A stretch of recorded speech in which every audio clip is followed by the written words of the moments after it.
Hello everyone, I hope you're doing well and welcome to Homemakers Radio. If you're new here, please click the link on in the description box of the video and go to the page on which I'm going to post this and see the rest of the things there, and you can leave a comment there. And yesterday we were talking about some very interesting things, and today I would like to welcome you to Homemakers Radio, and I hope you get a lot done while you're listening. And even if you're maybe wanting to go for a walk or just sit still for a while, I hope that you can get what you need done while you're listening. But before you go, I'd like to share my teacup with you. And isn't this pretty? It's roses and strawberries, and it's from Stitchcall China, which I got at Home Goods, which is TJ Maxx, and they're about $6 or $7. And you could also get things like this at Marshall's, Reject Stores, Ross, things like that. They're new, but they're seconds. Like maybe the print is just a little bit off, or they're maybe last year's style, and so they're greatly reduced. The price is greatly reduced. Now, one of the most important things I think in getting ready for your day at home, for those of you who aren't used to being home, is get dressed as though what you were going to do was going to be very important. I was sure glad that I got dressed this morning, because all of a sudden things started coming to the door, and I've got lots of orders out there, so the packages start coming to the door, and that way I don't have to go out. And it's becoming quite unpleasant, isn't it, to go out in some places? And of course we're in the Marxist state of Oregon, and it won't be long before they're going to clamp down on us and shut us down completely in our house. But I have some ideas of how you can benefit in hard times like this. And if I were able to remember back to a time when we were able to create memories, we were able to have memories, we were able to not be self-conscious about whether or not we had a mask on, we were able to not be thinking about the world's condition. We weren't inundated with media news. It was rare to even see a newspaper. You'd be lucky to find one once a week, and even then, they weren't all that interesting. And when we had a time together as people, as family, the conversation rarely centered around media, rarely centered around the world. And so we had time for memories, and that's why I'd like to encourage you: develop a routine and then create life the way you want it, because you're in control of it in your home. You create what you want, and don't wait for the world to straighten up. And one of the reasons I think that it's such a good idea to start art journaling. Oh yes, and I will leave you a link to a young lady that's teaching art journaling online, and I don't know what all the details are, but I know her personally. She's been in my house, and I know that she teaches these classes, and how important that is to settle you and stabilize you, so that every day you're doing something and writing something that's encouraging about it. And so every day, I knew a lady who decided she was going to. I grew up in a wilderness, in a homestead in Alaska, and we knew we were going to have these long winters, days in isolation when we couldn't go anywhere. And so I knew a lady that just decided to cut a square of fabric. She had a pattern where it was all perfect and precise. She cut a square of fabric every day, 2 squares of fabric, and she sewed them together. That's all she did, just these 2 squares of fabric, so that every day she attached 2 squares to the pieces until she got a top for a quilt. And that way she had something to show for her time at home. If you sewed, just hand sew 2 squares of fabric together every day, or just one onto the other ones every day, by the end of a month you will have sewn 30 pieces. And it's the same with those little yo-yo circles. Just make one a day and attach them, and pretty soon you have a big scarf, or a bed, something for your bed, some kind of decor, or a dresser scarf or something like that. And so that every day she did something. But unfortunately, some people learn to just kind of sigh and wait for the winter to be over, and at the end of the winter, they have nothing to show for it. And also summer. Summer is a time sometimes when people are isolated because the heat may be in their house, and they need to do things that remind them that their life was worthwhile during those times. And so we were able to have memories. And what peace do we have today? And so you can start out your day and just bring peace into your life through a routine, through getting ready first thing. Just get dressed and get ready, and that is the beginning of the day. And that's the beautiful thing about having our children home and homeschooling them, is they don't get rushed so much. They learn to think a little bit while the water's running over their hands, and think about how it feels, and washing, and getting to know how to look after themselves. And do you remember when the first time one of your little ones got out of bed by themselves, and you were already up and they came out, and you said, "Oh, did you get up? Did you wake up?" And we can make life pleasant for these children just by letting them leisurely wake up. And when they get up, just making life good for them. And I still remember saying, "Did you get up?" And they were so pleased with themselves because they had gotten up by themselves. And so let's make life pleasant and have some memories for ourselves. And so I wanted to comment on something that I said last time in my previous video, when I was talking about anxiety and distress. And I said how hard it is to concentrate on something when you have other things on your mind, and they're worrying you and distressing you so much, that I remembered Molly in Wives and Daughters, and Mrs. Hamley, I believe, had passed away, and Mrs. Hamley was like a mother to her, and she was so upset that when she came home, she started slicing the bread, and you could hear the bread hit the breadboard, and she was just furiously slicing it, and she didn't actually have her mind on it, but she was upset, and so she was busy. And I had suggested that maybe we're better off doing something than trying to read something, or even trying to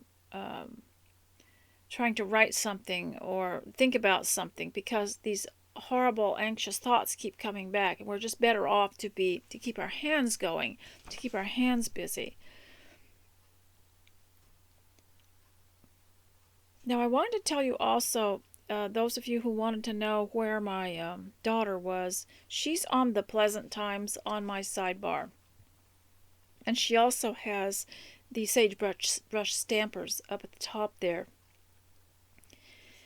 And I wanted to tell you that if you're feeling isolated, even before the war, homemakers always had a certain amount of time during the day in which they were keenly aware of their isolation.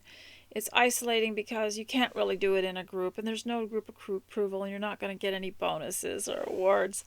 And so I was keenly interested. I've been watching this young woman in Victoria, Australia, named Monica Smith, who ended up in prison for, I think, 22 days, and she was a political prisoner. And I guess all she had done was try to organize a group on social media to meet and try to get some of their freedoms back, which they were losing quite rapidly, and here in America too. But she was interviewed by her fiance, and I watched that and listened to that, and he asked her some questions about how she managed during those days. And she said, first of all, she would not let her mind go into anything depressing or negative. She would just not go there. That's so important. And I think for anxiety, those of you who suffer from anxiety, first of all, I want to say it might not be the actual anxiety that the Bible's talking about when it says don't be anxious for anything, but in everything with thanksgiving by prayer and supplication make your requests known to God. It might not be that kind of anxiety. It might be a physical problem, which we call anxiety today. And it might be something pinched. It might be your posture. It might be your health, the food and the things that you that you consume. It might be something going on at home or in your life that you haven't quite put your finger on, haven't quite identified or corrected. It might be your sleep habits. It might be the pharmaceuticals you're taking, because they don't let you actually sleep a proper sleep, not a natural sleep, what they call the REM sleep. Now, we learned a lot of this in homeschool because we had health books, and we had ordered a lot of things about natural, taking care of yourself and natural health. So sometimes anxiety is caused by the kind of anxiety I'm talking about, caused by other things. Maybe they're physical things that need to change. And I noticed too that when I changed all my bedding over to natural cottons and natural linens and natural wool, stuffing and things like that, and that my sleep changed. And then my sleep clothes too, I made sure they were all natural and didn't have chemicals on them. And sometimes when they weave cloth today, they put chemicals in it, and so that can be a problem too. Watch what you're wearing, even in the daytime. Make it as close to nature, as natural fabrics as you possibly can. It can be a lot of other things, and it's up to you to research it and find out what it could be. But one of the things that this Monica Smith said, she wouldn't let her mind actually travel to anything negative, like what could possibly go wrong. She would not go there. I think that's a good tip. And she had a very small space. I don't know how small it was, but she exercised. And she could walk several times back and forth, and she could also exercise. So I think it's really important, if you're in an isolated situation, always have this routine in your mind that you could resort to if you had to. Well, you start exercising, and then also making plans and thinking and going over things that so that you have a strategy and various things about your life, and putting prayer into your life. You can do all this at home, and if you think that's imprisonment, then you are in a gilded cage. And you need to start this though, because it gives you some kind of sanity, and it gives you a focus. So I know for myself, I get nothing done till afternoon, because the morning is when I make my bed, sweep the floor, and get myself presentable and dressed, fix something to eat for Mr. S, and make sure that the kitchen is clean, the bathroom is clean. I get all that done, but I don't get anything else done. I know that it's just impossible. I don't get letters written. I don't get sewing done. I don't get boxes sorted. I don't get wallpaper removed or painting done or anything like that. I don't get to pursue anything, because these things take up my morning. And but they become routine, because one morning I woke up and I thought, I'm just not going to do all that. Not going to do my exercise, not going to do anything. And I started in on something that I had always wanted to do, and there was this nagging thought that I needed to go back and start over, make my bed, and do my exercises, and kind of get my mind in gear. And so, ladies, have a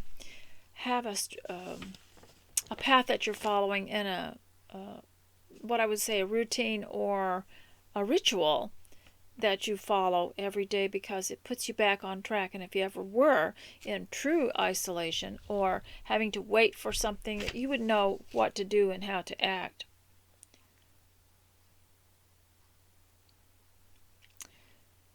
One of my goals is to keep a diary and try to make the late afternoon as delightful as the morning, because by late afternoon my mood sinks a little bit more, and I see the darkness coming like it is right now, and it's not I'm not as hopeful to finish a project, or I'm not as excited as I was when I first got up. So my goal is to make the afternoon as interesting and as energetic as in the morning. Like children, they get their energy just before they go to bed. And Another thing that was suggested to me was that I should talk about having a ladies' fellowship in your home, but I just wanted to say something about that from all my experience. Wanted to warn you about that. It's nice to have a tea for someone and have a few people in, but if you really want to get down to a regular, serious ladies' fellowship and a Bible study, I would say just go one-on-one. There are some people, I have observed this over the years, there are some people that are triggered by other people in the group and they become more contradictory and argumentative or competitive. So, in my opinion, it might not be necessary to have a group.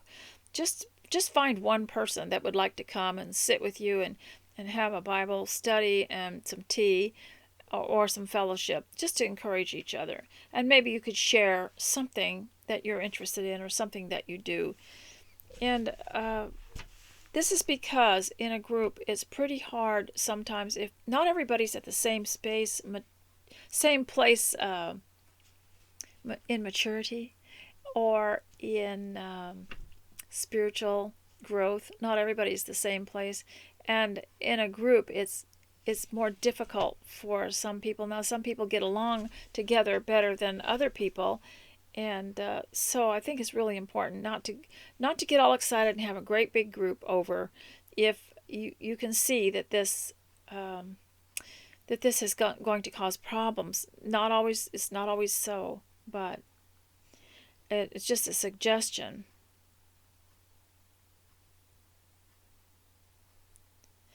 Now, I also wanted to read a couple of things to you today about etiquette, and it's from Lillian Watson's The Standard Book of Etiquette, written in 1948. So I'm just kind of skipping around here, trying to find things that you might be interested in. Because as we get out of this war and we start to recover from it, people are going to be fellowshipping more. They're going to be visiting more. They're going to be socializing more. And we know what the rules are, and they don't. But at least we can start to understand and to correct ourselves. So, this is about visiting.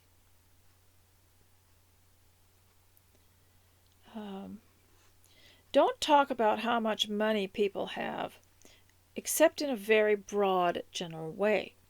Don't always put a price tag on everything. How much this cost, how much that cost. Don't discuss your financial problems or boast of your financial success. Listeners dislike both.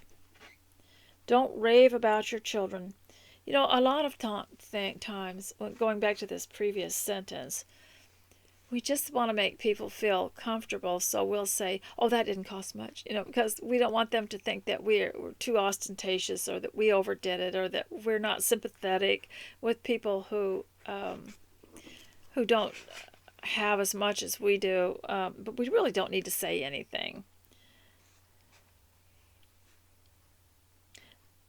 Don't rave about your children except to a doting grandparent or an intimate friend who has children of her own.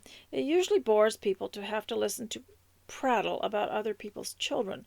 Furthermore, the bright sayings of children never sound quite so bright outside the boundaries of their own indulgent homes. So remember, Grandma adores hearing all about Junior's accomplishments, but nobody else does. Try not to fill your conversation with details of your domestic affairs, especially complaints about servants. You can tell this was written back in a day when people could afford to hire help. It may relieve your injured feelings to indulge in a long tirade about your maid's insolence or incompetence, but it doesn't make suitable conversation. It is not advisable to discuss business reverses in general social conversation. There may be times, of course, when you feel you must confide in someone who will sympathize and understand. But don't make it a practice to talk about your personal business problems socially. Don't make your conversation a running commentary on the disappointments of life, the mistakes you made, the bad breaks you got, Nobody likes to listen to that kind of negative talk. Keep your disappointments to yourself or for private discussion with your family or a few close friends. This is such good advice because, like I said, when you start to have a ladies' Bible fellowship or a class, you'll get someone in there that is using it as a time for her to sound off about what a bad break she got in life and what terrible parents she had and how she was treated so badly all of her life and just constantly complaining, and it doesn't edify anybody else. It's not to say we're not sympathetic, but it's one reason why maybe someone might want to take someone like that and have a separate little fellowship class for her, just so that the other people in the class could benefit from it without having to listen to someone's sordid stories and complaints. It's not that we aren't sympathetic, but some people misunderstand a ladies' fellowship Bible study. They misunderstand it and think it's therapy time for them and complaining time for them. They think it's their wonderful time to do all the talking. It's not good taste to brag about successful relatives or boast of celebrities you have met. Even worse is to brag about illustrious ancestors. Intelligent people admire you for yourself, not for the prestige of some long-gone relative. Now, you can talk about it to your children, because I often try to remind my children that they had relatives in the Texas Rangers, the original Texas Rangers, and I have their names and their dates and everything. Ordinarily, religion is a subject to be avoided on social occasions, for many people are mentally immature and cannot keep their feelings under control.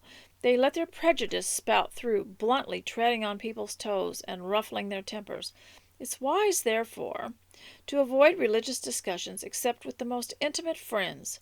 This doesn't mean you need to hesitate to express your ideas and convictions freely and honestly when the occasion calls for it. But don't ever be the one to enkindle difficult religious controversies at a dinner party where people have come together for a good time. And if the subject of religion is brought into the conversation, make it a point to avoid flat statements as much as possible. A truly sophisticated and cultured man or woman of the world is never heard to condemn a race, a creed, or an individual who happens to look, speak, or think differently from himself. Don't discuss art, literature, music, or any subject as an authority unless you know enough about the subject to speak with authority. Now, I suppose you could say that you really like this kind of art. That wouldn't be authority. That'd just be your own personal opinion. Don't indulge in long personal reminiscences that have no special interest for the rest of the company. Reminiscing can become a habit if you let it, very satisfying to your soul, but very boring to others.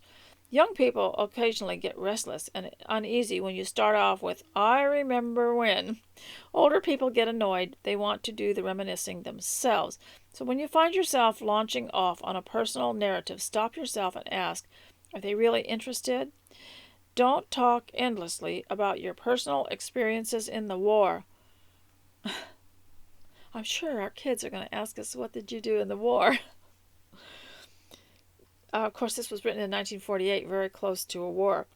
If the general conversation concerns the war, or if there are some logical reasons to relate an unusual or dramatic wartime incident, that's another matter. But you can get quite a reputation as a bore if you always talk about your personal exploits.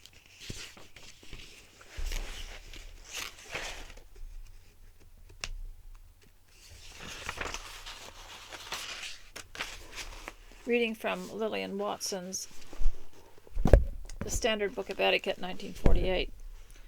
Don't monopolize a conversation. Thomas Carlyle used to say that if there was anything in the world he despised, it was to sit at a dinner table and listen to a guest smugly delivering a monologue to the extreme limit of boredom. "Take me away," he implored. To sit still and be pumped into is never an exhilarating process. Yes, they also, the ones that dominate the conversation and make it a monologue, are also honestly more monotonous in the way that they speak. without inflection, without much inflection. Monotone, they talk in a monotone. One final word of warning. Don't attempt repartee unless you are deft and skillful in the art. It is very easy to offend and to cause yourself embarrassment. For instance, a hostess once asked if someone would take a cup of tea. "Thank you," he said, "I never take anything but physic." "I beg your pardon," resorted the hostess. Although the records don't say, it's reasonable to assume that he was never invited to this particular house again. Personal appearance. Surely no one needs to be convinced of the immense importance of personal appearance. We all know that the world takes us as face value, and that the way we look influences people quite as much as the way we talk or act among them. Those who are careless of their appearance, who are dowdy or untidy. Now, don't blame me. I am reading from 1948, Lillian Watson, the Standard Book of Etiquette.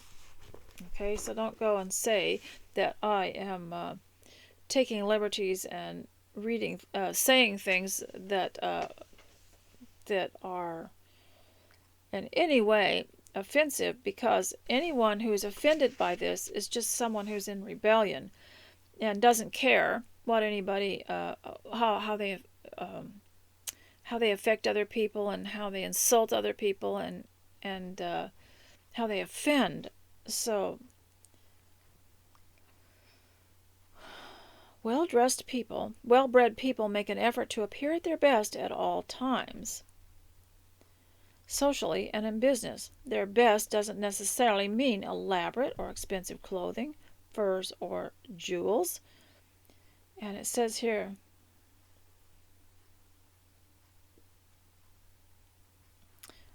the best doesn't necessarily mean elaborate or expensive clothing. Quite on the contrary, the best appearance often calls for utmost simplicity in dress, for quiet good taste combined with flawless and unmistakable personal grooming. It isn't necessary to have a great deal of money to spend on clothes to look well dressed. It isn't necessary to have a large wardrobe with many changes. A few good dresses, a few good suits can provide the basis of excellent grooming and appearance for a wide variety of occasions. The whole question of good taste in dress can be summed up in a single word: suitability. What you wear should be suitable to the occasion, to your circumstances, to your age, and to your type. Clothes that are not suitable are not acceptable, however flattering they may be to the wearer.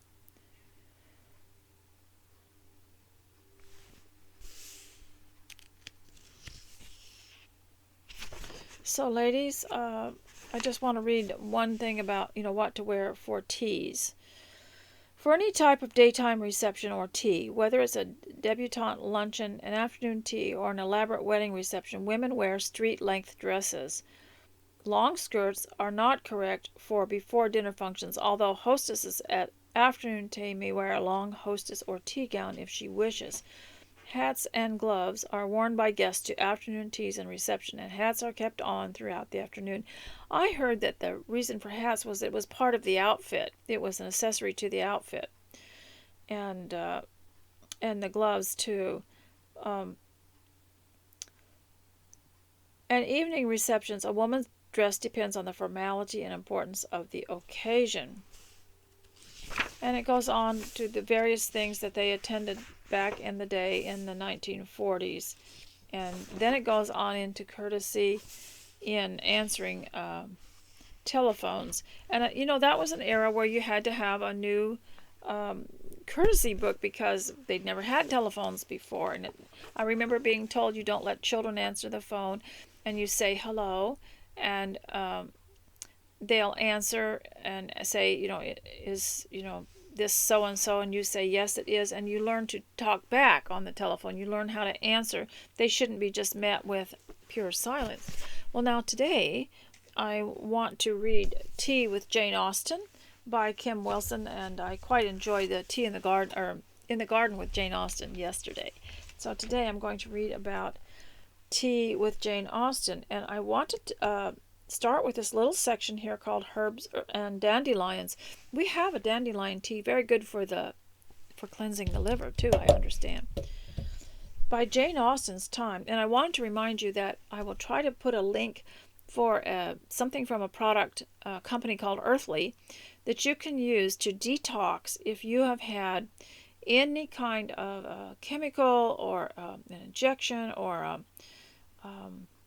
drug in you that you regret having or need to get out, need to flush out. Is there's a detox remedy you can also make, but there's one that comes in a little bottle that has natural things in it. I will put that on, put the link on there so you can get some. By Jane Austen's time, tea was an important part of life, such an important part of life that people tended to call all leaf infusions tea, whether or not they contained any real tea leaves. Now, they're talking about the black tea leaves that are made, is it the camellia plant in India? But there were other kinds of things. We call them tisanes today, but they were called tea back in the day. For centuries, the British had drunk herbal infusions, which went by the name tisanes. But with the coming of Chinese tea, they happily discarded the old name and everything became tea.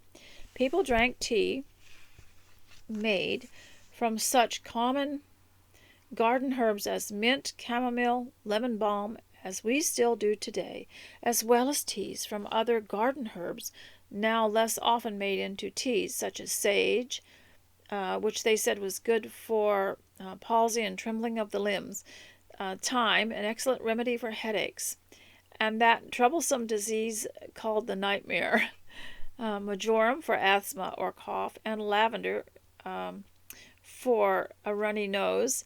And people also made teas from many other plants that sound more medicinal and less pleasant.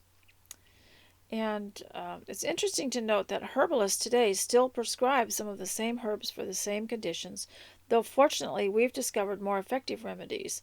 In Jane Austen's unfinished novel Sanditon, I've never read that. I don't know, is it printed?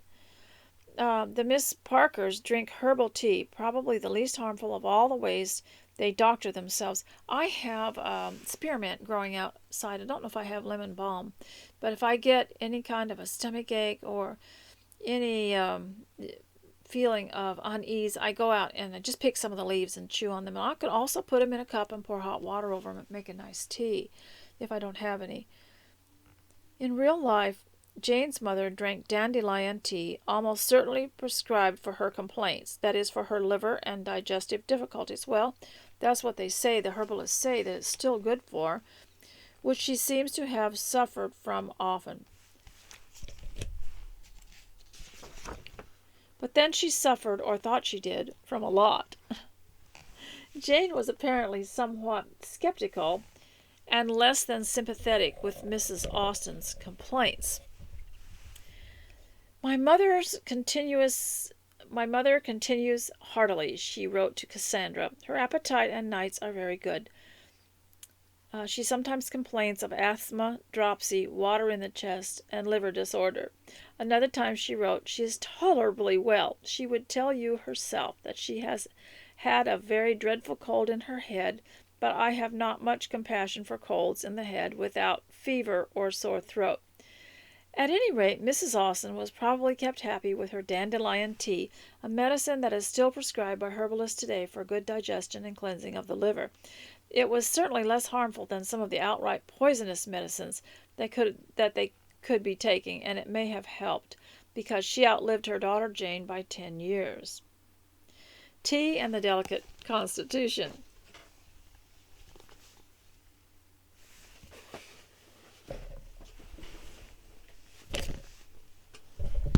The novels of Jane Austen's time were full of languishing heroines, ethereal, probably consumptive young women.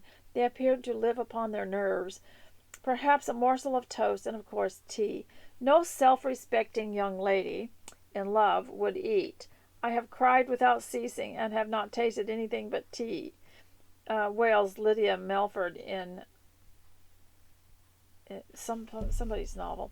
Jane Austen enjoyed poking fun at such characters in her own novels. In Sense and Sensibility, Marianne Dashwood, who reads a great deal, knows what is expected of a young woman of delicate sensibilities. Marianne would have thought herself very inexcusable had she been able to sleep at all the first night after parting from Willoughby. She was awake the whole night, and she wept the greatest part of it. She got up with a headache, was unable to talk, and unwilling to take any nourishment. Her sensibility was potent enough. Despite her emotional state, she nevertheless drinks her tea.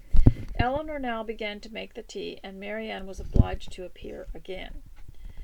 Jane Austen, that's another thing. If I'm talking about rituals and making yourself some kind of a plan for the day that you do all the time, that you do every day, besides the other things that might differ a little bit, is to make sure you have some kind of tea. I'm really into the hibiscus tea right now. It's a tisane, and I'm really enjoying that. And you can get all kinds of very interesting flavors. And now they're selling a tea online that has big chunks of dried fruit in it and other things that are quite flavorful. It's all very natural. They're getting away from using tea bags because the bags are bleached and not good for you. And they, you actually drink some of the stuff that is in them. And also so they're selling more. I'm trying to think what the name of the company was. I believe it was called. And I have a friend. I will tell you what. I will put a link on for the companies that I noticed, and they have such interesting tea. There's peach. It's just delicious. One of my friends sent me some of it, and you have to use a little strainer, a little sieve, but really it tastes quite good. And like I said, people are getting away from that and getting back into filtering it through a strainer. Jane Austen herself had not much sympathy for the lovelorn. Writing to a niece who had decided that she was not after all in love, she said, "It is no creed of mine, as you must be well aware, that such sort of a disappointment would ever kill anybody." For every delicate young lady who subsisted solely on tea and poetry, there were others even more fragile, whose nerves were too brittle even for gentle tonic of tea.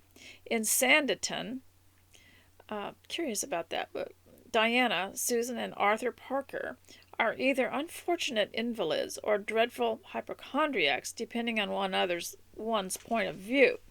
When Charlotte Haywood visits them for tea, she's amazed to see that the tea tray has almost as many teapots as there were persons in the company.